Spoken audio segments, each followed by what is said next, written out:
One Hempfield athlete recently went further than anyone else in our school district had before them in their respective sport. Jake and I held a question and answer session with Derek Keller, who was Hempfield's first ever student to attend states for bowling. I was happy that I made it to states in general, so I didn't really care where I placed. I've been bowling for 6 years now, I believe, something like that.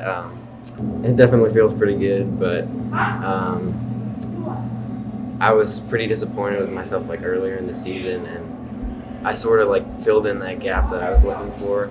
This past year I was the happiest for me just because I was able to improve so much, and yeah, I'm really happy that I made it to states. The goal is to make it to states every year.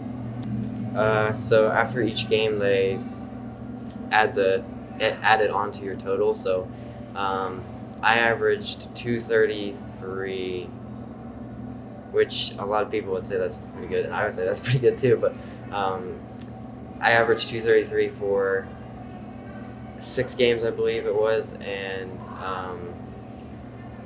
so that it was 1156, I think, was the total after 6 games. So each game they just add up the scores, and then after that it was top 8 move on, and for the totals of the 6 game scores. And then after that, then they did sort of a step ladder finals where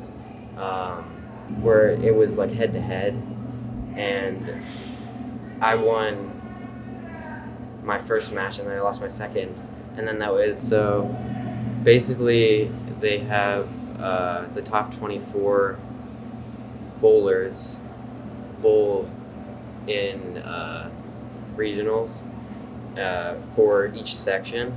So I actually was 25th, and a kid became ineligible, so I actually got moved in. So I got pretty lucky with that.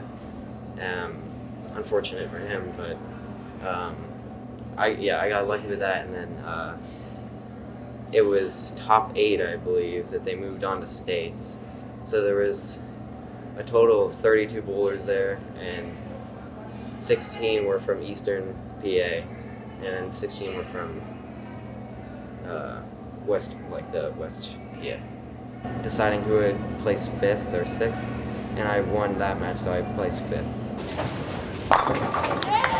Another student who achieved great awards this year is Henfield senior Lily Heilsworn, who recently won the Grand Champion Award for the North Museum Science Fair, a prestigious award for her innovative project.